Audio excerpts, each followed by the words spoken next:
Ladies and gentlemen, welcome to Abu Dhabi International Book Fair.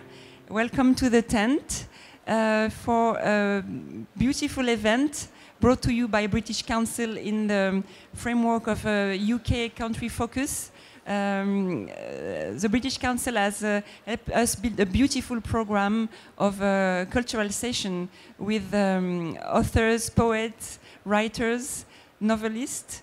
And we are very honored to with us today Tishani Doshi, a poetess, who will perform her poetry in music with Bahareh Amadi, a poetess from Abu Dhabi, originally from Iran and the States.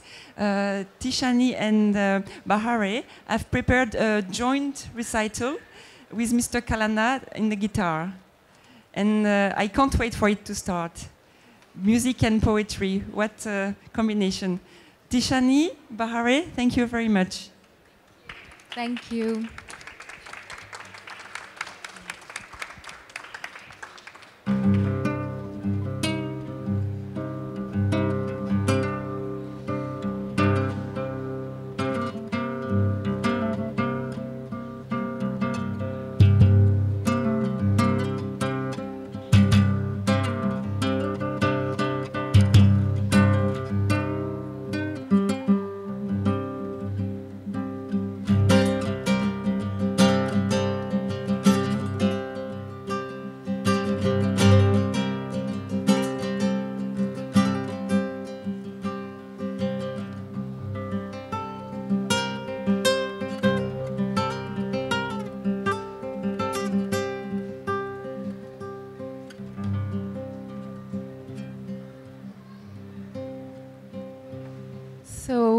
It's a great honor to be reciting poetry with Bahareh, whom I've known for just 3 days, but who already feels like I've known her forever.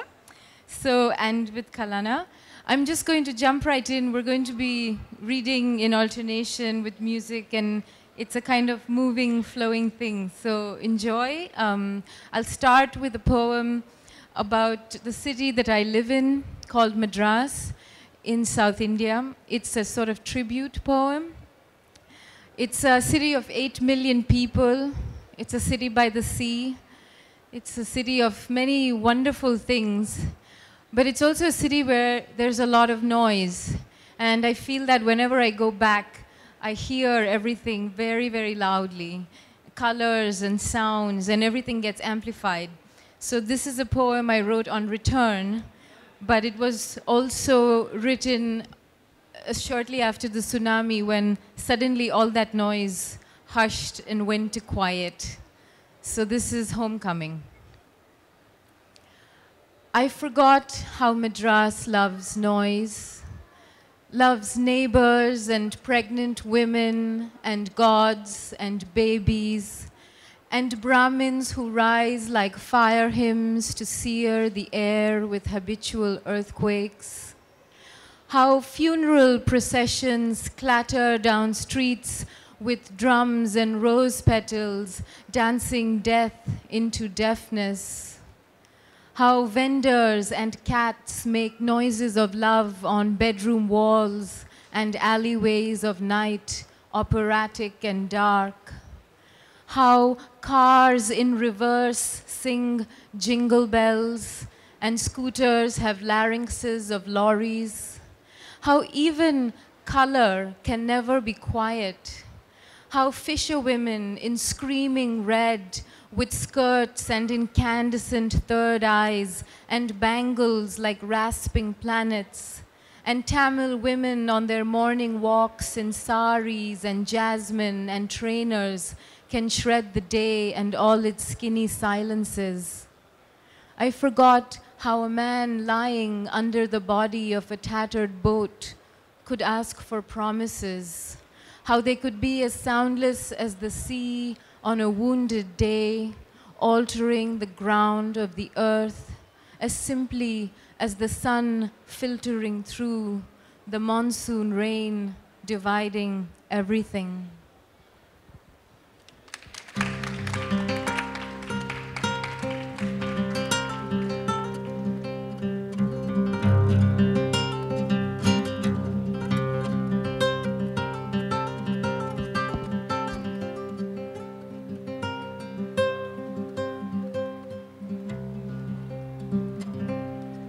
Thank you. It has been only 3 days, but it does feel like we have known each other for much, much longer.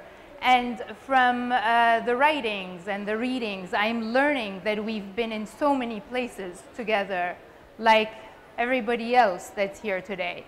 May I invite you to please come and join us here. You don't have to stay for the whole time, but there are seats. Please join us. It would be wonderful to have your presence actually with us, if you'd like. Kalana, thank you very much for the notes that add life to the words. This first poem that I will be reciting comes from a journal called The Silver Stream of Truth. It was written in an airplane flying to Istanbul last year with my family, and I was just looking around at people and kind of wondering what it might be like if I was a speck of dust.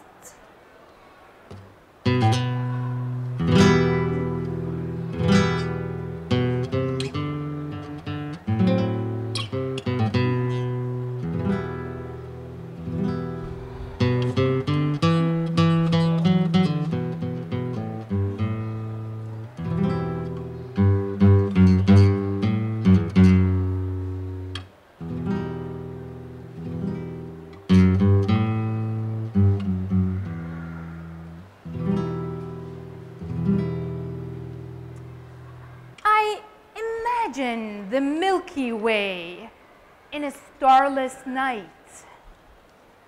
I imagine a school of fish in a sea with no water. I imagine myself floating in this space called life with no body weighing me down. If I were an invisible bit of dust in the story of not Peter Pan, but the story of Bahareh's spring, would I be able to fill all the springs of the universe with fairy dust? Or better yet, let me remain a speck of dust and visit people from shoulder to shoulder.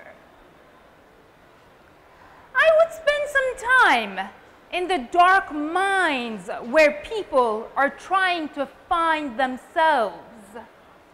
I would then spend some time in the minds where people spend lifetimes looking for gold. The gold is easy to find and recognize. It shines. Those who excavate inside, when do they know the truth? There are so many hearts to visit as a speck of fairy dust. I would love to be in the heart of a dog and get to know its gentle truth as man's best friend. Are we really deserving of such generosity? The seeing dog guides me along. Here on this vessel, remember again, I was on an airplane. Here on this vessel, carrying men and women, I see 3 men sitting in their own compartments. One is a man of God reading the Quran and praying for safe travels. The other is a man of God reading the Bible, hoping for another resurrection. And the third is a man of God holding the Torah, and he knows he sees God. Even as I sit on top of their shoulders, I do not understand why. Why would the first kill the second and the second slaughter the third? all in the name of God. I would like to remain here a while to find out why.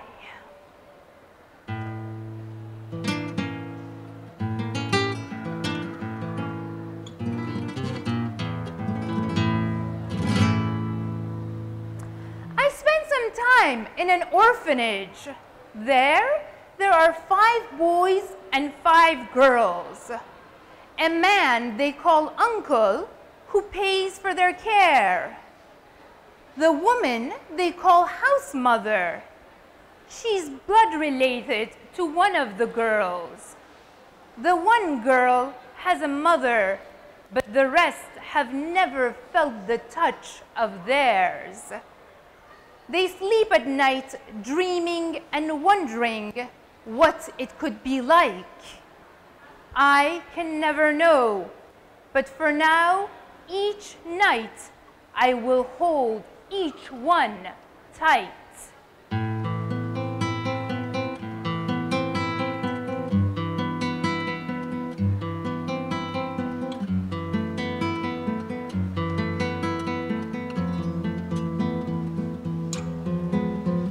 I continue down the lane to a mansion filled with things and one old man and lots of maids. The old man has never seen the face of his children since they walked out years ago after a quarrel about money. He sits counting his teeth in the mirror, and he notices love as a speck of dust on his shoulder.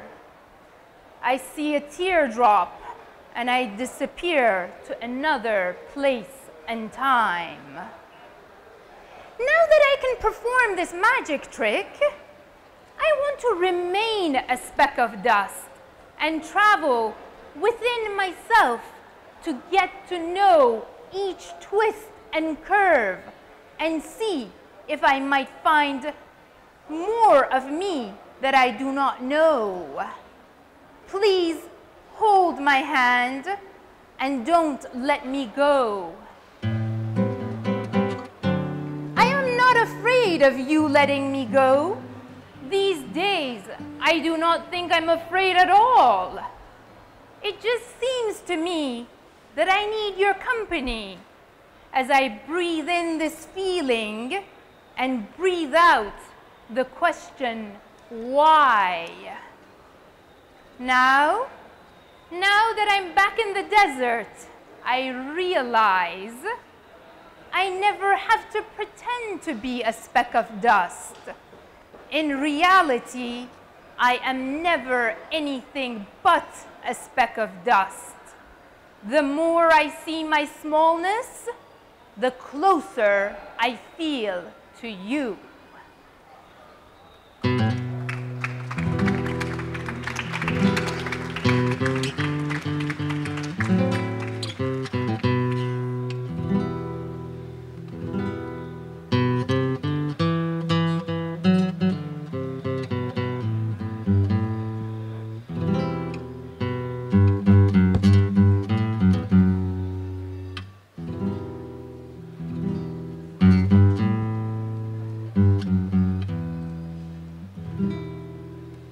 It happened when we were rehearsing that some of the themes and some of the ideas were the same, and so we chose the poems to kind of fit with each other, which is quite nice when that happens. My next poem is called The Ode to Drowning, and it's written in the spirit also of a kind of search for devotion. There was a period in India in the 6th century when there were these poet saints who wandered all over the countryside singing their songs to people to tell them to open their hearts to God and themselves to God and to not be shackled by their class and their caste. And their devotion was so strong that the language of these poems is as if they're speaking to the beloved. And they're very beautiful poems. And one of the great saint poets was called Nammalvar, and his poems comprise a book called The Hymns to Drowning. And I think all artists in some way know that drowning and devotion are one and the same thing. So this is my ode to drowning. This is an ode to be sung in the latest hour of night, when rain clouds have gathered over shingled roofs, and blue-skinned gods with magical flutes seduce the virgins to dance. For there can be no love without music, no rain without peacocks perched in branches of sandalwood trees, with plumes of angels and voices of thieves pleading for their loves to return. If rain signals a lover's return, then I am lost in the desert, burning like the brain fever bird, looking for images of you through mesquite and teak. Because there's no sign of you or what I know to be as you, only clouds adrift in a vanquished sky, with vines like throbbing arms and mouths, drinking at the shore, intoxicated with the night. There are as many ways of yearning as there are ways for rain to fall. Slow, incessant, gentle, squalling, melancholy, warm. It's that old idea of drowning in another to find the self, the compliance that water gives in form and depth to something else. But what if the hummingbees are quiet and the garlands of jasmine have been laid out to dry? How long to wait for everything to turn heavy with flour, washed of dirt? It's desire, after all, that spins us, demands to be praised as though it were new, like the stillness before the first monsoon, when the hymen of the earth is torn in two and the brazen smell of damp fills the air. Must there be surprise after we've thundered and rolled and appeased our thirst, when the silence returns again? In truth, isn't it a waiting that never ends, like the chasm between the cycles of the world, between separation and union, longing and abandonment, and somewhere between the waning? Isn't this what we're left with? The music of uncertainty, the aftertaste of rain?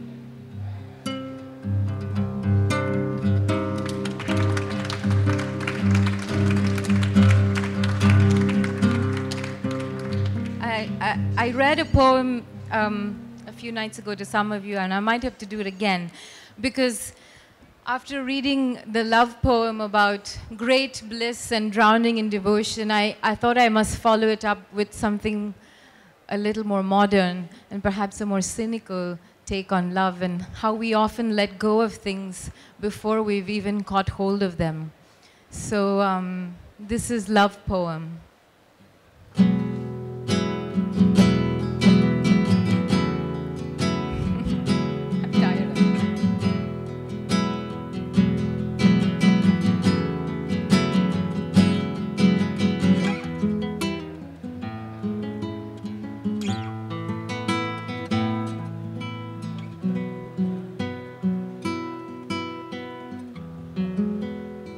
Yes, don't feel shy to sit down, if you wish. Love poem. Ultimately, we will lose each other to something. I would hope for grand circumstance, death, or disaster, but it might not be that way at all. It might be that you walk out one morning after making love to buy cigarettes and never return, or I fall in love with another man. It might be a slow drift into indifference. Either way, we'll have to learn to bear the weight of the eventuality that we will lose each other to something. So why not begin now, while your head rests like a perfect moon in my lap and the dogs on the beach are howling? Why not reach for the seam in this South Indian night and tear it just a little so the falling can begin? Because later, when we cross each other on the streets and are forced to look away, when we've thrown the disregarded pieces of our togetherness into bedroom drawers and the smell of our bodies is disappearing like the sweet decay of lilies, what will we call it when it's no longer love?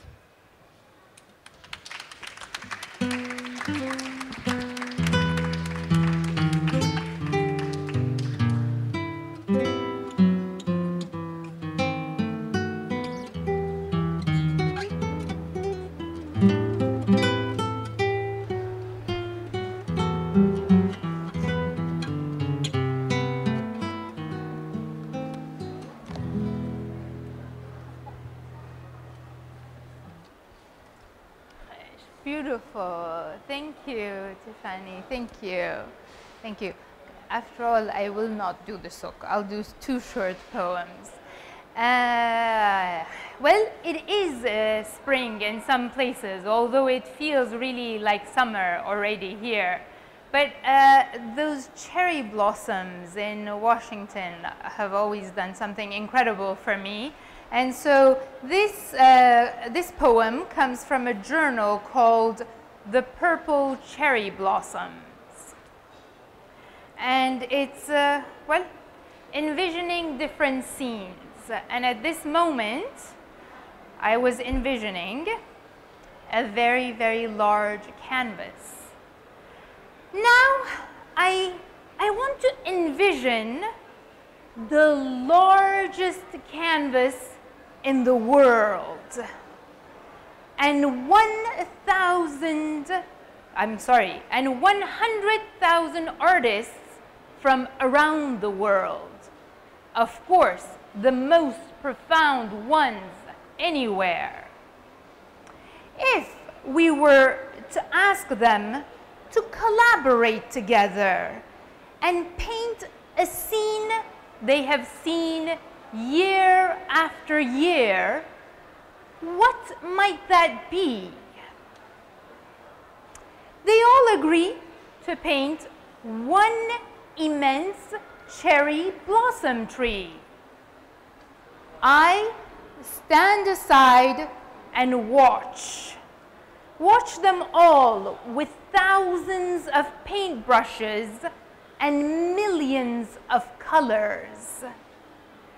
At the end, it was spring, and I noticed the migrating birds passing by the complete canvas without batting an eye. Thank you.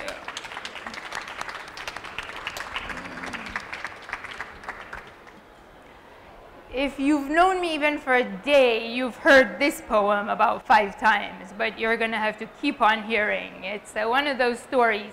It's the story of an angel who lost his wings. Once upon a time, there was an angel. Can you help the angel with some music, please? Thank you. Yeah, it's like, can we see what the angel... Once upon a time, there was an angel who lost his wings. Please come sit down.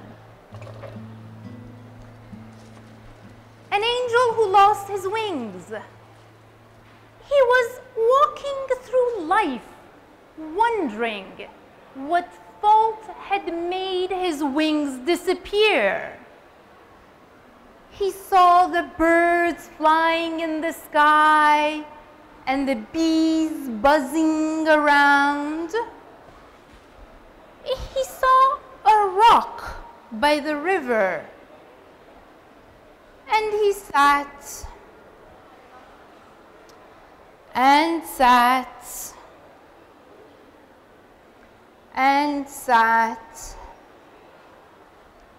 After years of sitting, he decided to walk again and look for his wings.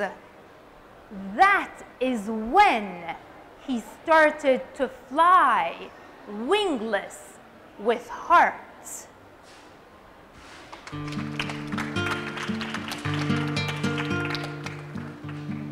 Go ahead, love. Thank you. We've been talking a great deal about the idea of home at this Abu Dhabi Book Fair, and I think sometimes I've thought of every idea there is, but I know that it's an inexhaustible topic and it's the thing that will be my obsession. But given that we are here and that we have been talking about the idea of home, I want to read a poem called The Immigrant Song. The Immigrant Song. Let us not speak of those days when coffee beans filled the morning with hope, when our mothers' headscarves hung like white flags on washing lines. Let us not speak of the long arms of sky that used to cradle us at dusk, and the baobabs. Let us not trace the shape of their leaves in our dreams or yearn for the noise of those nameless birds that sang and died in the church's eaves. Let us not speak of men stolen from their beds at night. Let us not say the word disappeared. Let us not remember the first smell of rain. It will only make us nostalgic for childhood. Instead, let us speak of our lives now, the gates and bridges and stores, and when we break bread with our new brothers in cafes and at kitchen tables. Let us not burden them with stories of war or abandonment. Let us not name our old friends who are unraveling like fairy tales in the forests of the dead. Naming them will not bring them back. Let us stay here and wait for the future to arrive, for grandchildren to speak in forked tongues about the country we once came from. Tell us about it, they might ask, and you might consider telling them of the sky and the coffee beans, the small white houses and dusty streets. You might set your memory afloat like a paper boat down a river. You might pray that the paper whispers your stories to the water, that the water sings it to the trees, that the trees howl and howl it to the leaves. If you keep still and do not speak, you might hear your whole life fill the world until the wind is the only word.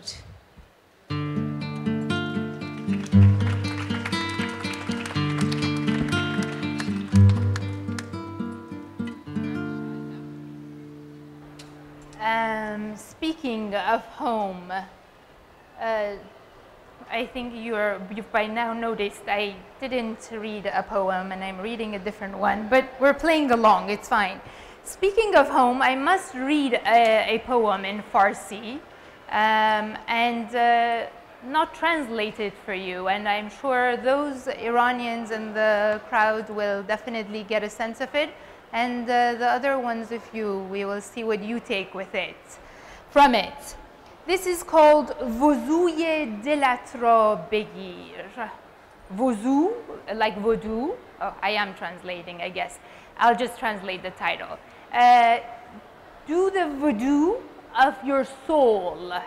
Okay? Instead of just keep on washing ourselves, how about we actually do a proper voodoo.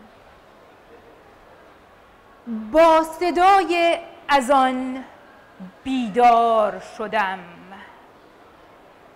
در حال خواب و بیداری دست و صورتم را شستم و وضو گرفتم.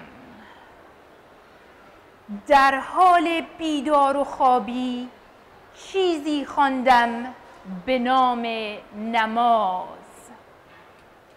برگشتم به رخت خوابم. آن وقت بود که صدای خروس محل را شنیدم. دلی شرمگین به خود گفتم وضوی دلت کجاست؟ آنکه خواندی نماز نیست، بیدار شدن با صدای قوقولی محل است دعای تو. I have to translate it. It is too, it has this message that wants to be translated. I woke up with the sound of the azan. I washed my hands and face and did the wuzu. Then I did my namaz, as we call it in Iran, the salat. And I went back to bed. That is when I heard the sound of the morning rooster, the quli of the rooster of the morning. And with being very upset with myself, I said to myself, where is the wuzu of your soul? What you just did is not called namaz. Waking up with the sound of the rooster is your real prayer. So.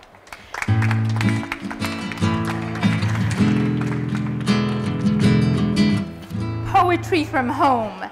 And it's interesting, when we had done the poems, we had chosen them separately, sent each other the poems, and then funny how then there was the home, and you will see how this poem can remind us of how we can be in touch with home. This poem I wrote at the immigration department. I was traveling to China with my brother for work, and I saw people looking. They had their passports in their hands, but they kept looking. So I wrote this poem. I notice individuals reaching into their briefcases, purses, wallets, and pockets, digging deep to find a small piece of metal called a SIM card. One carries his in a plastic bag. He has them in 5 different colors and nationalities. She carries hers in a lipstick pouch and has them in a variety of flavors. I notice as each individual changes the SIM card in their phone to match the continent and land on which they have landed, they somehow change their personalities and their tone. Now, I imagine people must carry hundreds of these cards under their tongue, changing their views and ideas with every no wind and no shine. My phone has no service, and I carry no alternative SIM.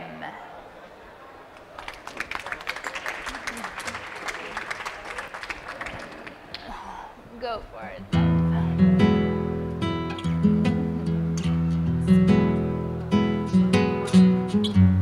Well, I didn't do the very long one I had because yeah.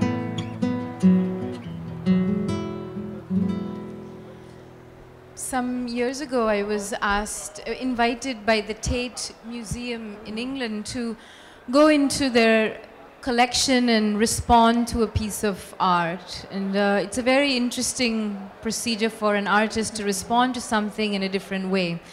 And so I walked through the museum, and the thing that caught my eye was a piece of sculpture by Giacometti.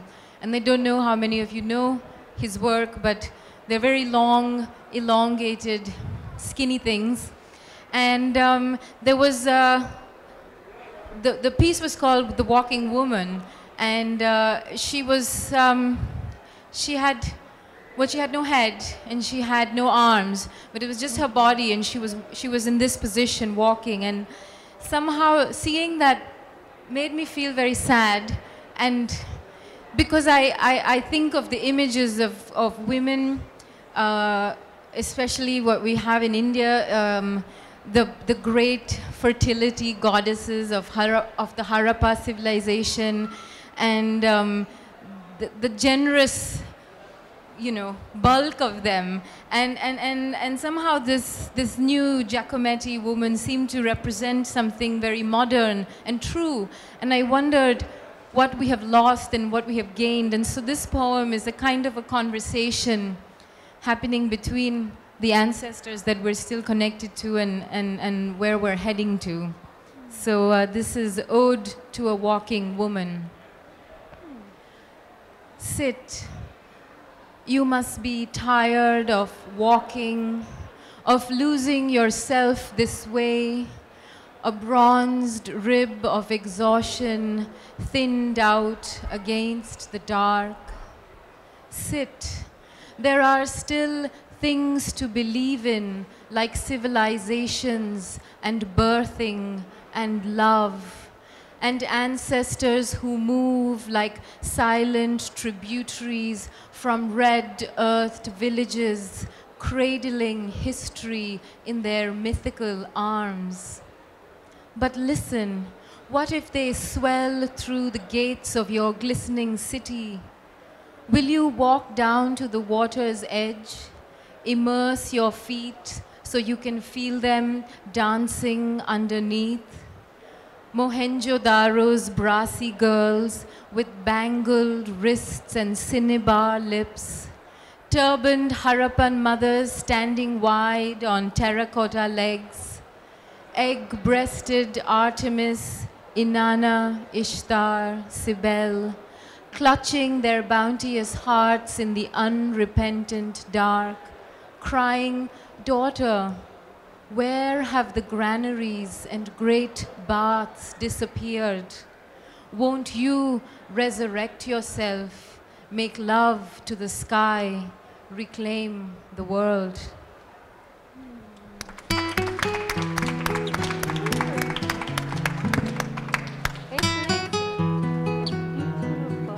I hadn't read it that way either.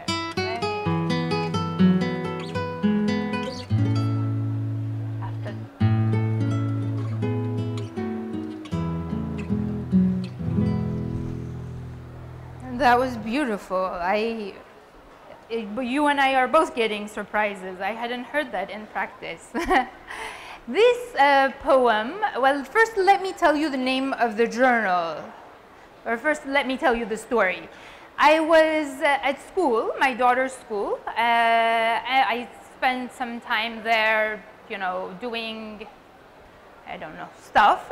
And I was passing by the kindergarten corridor and noticing the beautiful drawings on the walls. And I saw the teacher, and I asked her if I could sit in the kindergarten classroom that morning for a while. And she welcomed me in. I happened to have just put this journal in my purse, so therefore the title of the journal became "The Elders Sitting in Kindergarten, the Fools Sitting in the UN."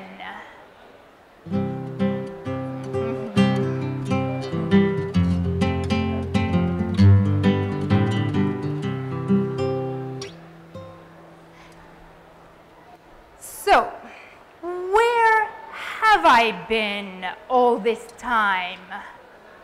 I have been looking for wisdom among the elders of town and sea.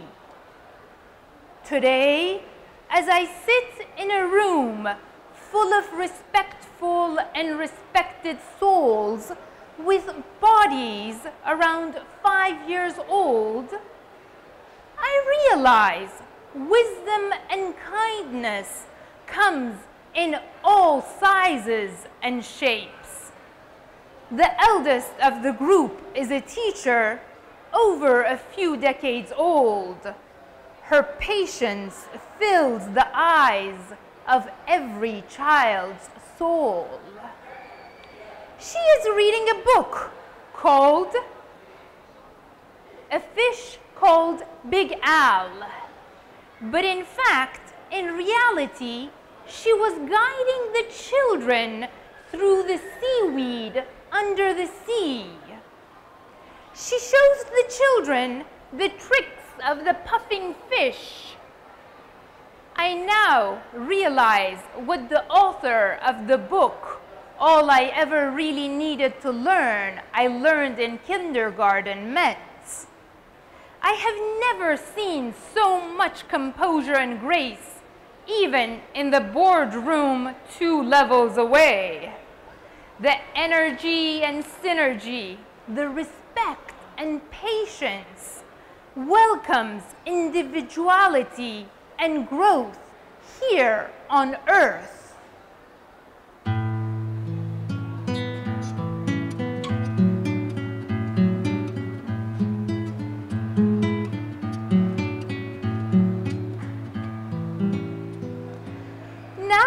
The kind, gentle teacher is talking about how we can make good friends.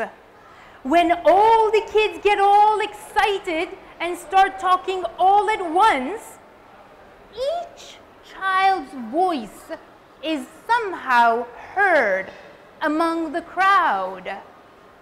No, never, not even once was someone told to be quiet or keep their views and voice to themselves. There is a lot of show and tell, but also a lot of quiet guidance without a vowel pronounced or heard. So many voices, so many listening hearts, so many wise souls. At the end of the story of Big Al, each student was assigned to a certain part of the world. The green table, which is the field, the blue table, color of the sea, the kitchen table, where food was prepared for the body and the soul. I sit and I sit for my name to be called, but I realize I have to learn a lot of gentle rules before I am allowed to swim in this sea. I feel blessed to have been allowed to watch, hear, learn, and write. I hope with time I can become as wise as the girl with the big pink bow that lent me a smile. What a beautiful seascape what a beautiful sight this seascape. Thank you.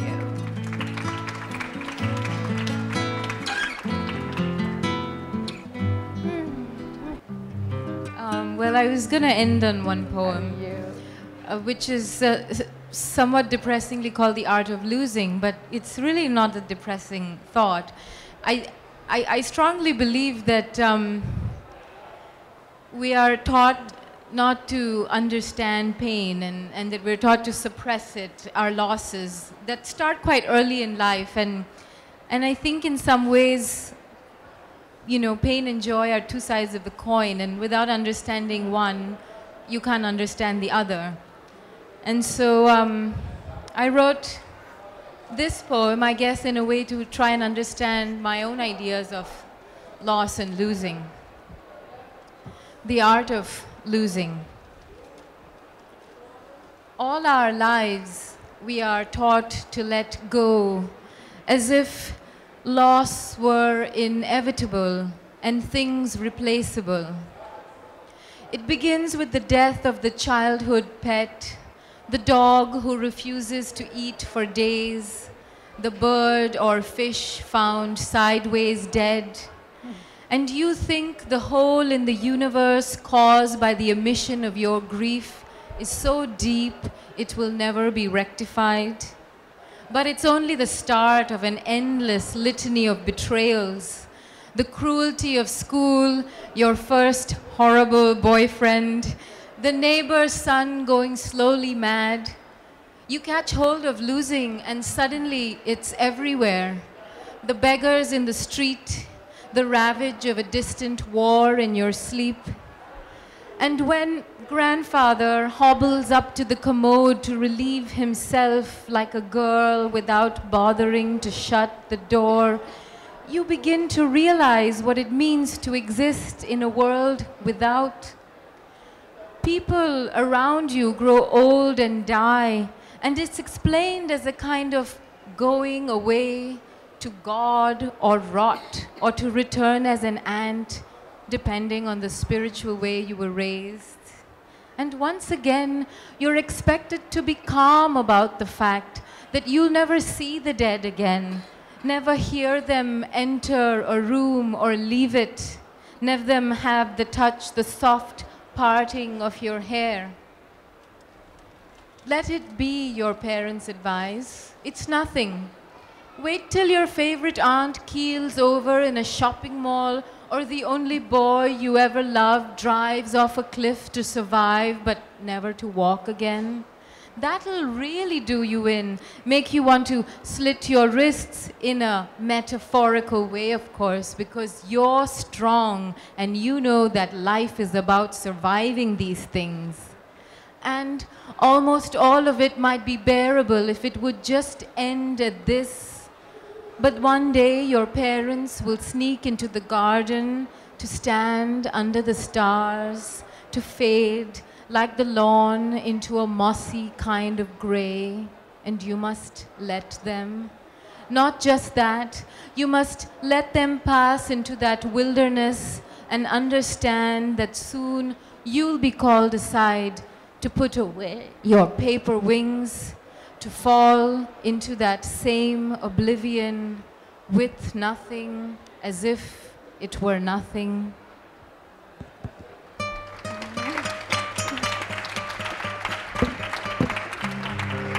I think I do one uplifting or you do one after? You do one after, yeah? Uplifting. Also, I know you will believe this, that when we were together, we found that we had both chosen a poem about loss and death for our last poem.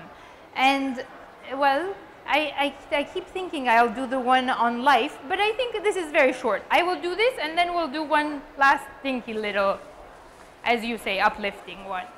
Yes.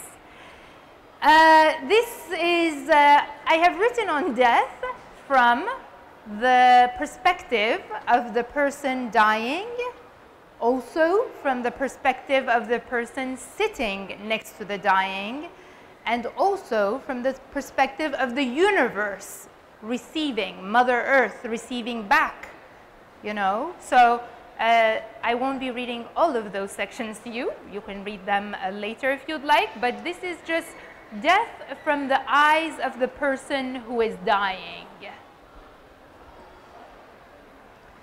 Since the moment I came to this world, I knew there had to be a time that I would go. For some around me, this has been a slow death, one breath by one breath, as each cigarette was lit and each ash was dropped to the ground. For others, it has been a long death of being alone, without a soul to call upon on their deathbed, and to their side when it is time for washing the body of its sins to put into the ground. There is the sudden death in a car accident, or just a call, as if one's time had come and one had to answer the call.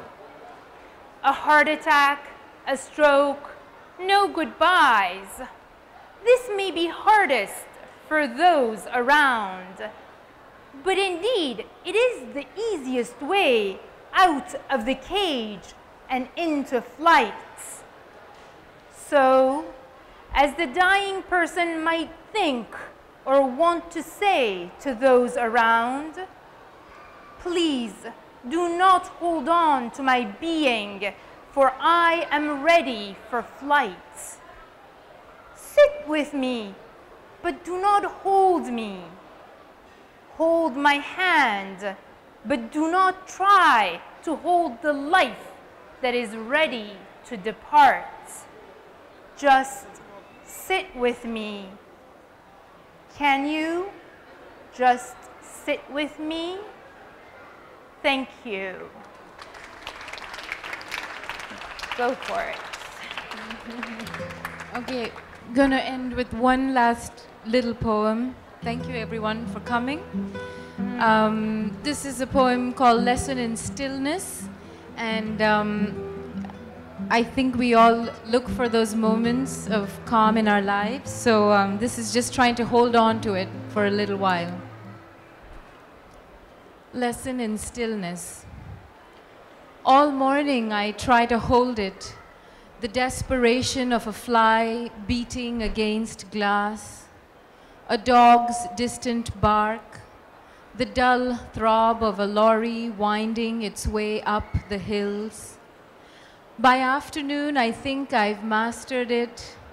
Nothing the world offers me can be as complete or as full as this. When I step into the light, I have no song for the stones, no thought for the grass.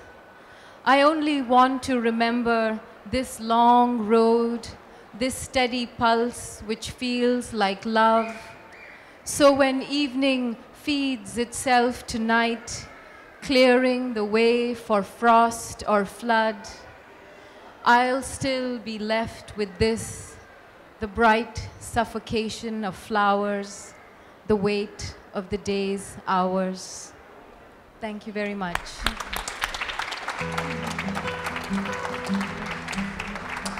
May I have one? This is the last one, may I? Yes? Okay. No. You can join if you want, but may I? Did anybody go to the Elton John concert last night? Oh, you were there. I saw a woman doing this crowd thing. But you know his song called Candle in the Wind, yes? So this is the last song he sang last night. And as he sang, I think people thought I'm kind of odd writing in the middle of a concert, but I do. So I wrote, Candle in the Wind has a much better life than candle never lit.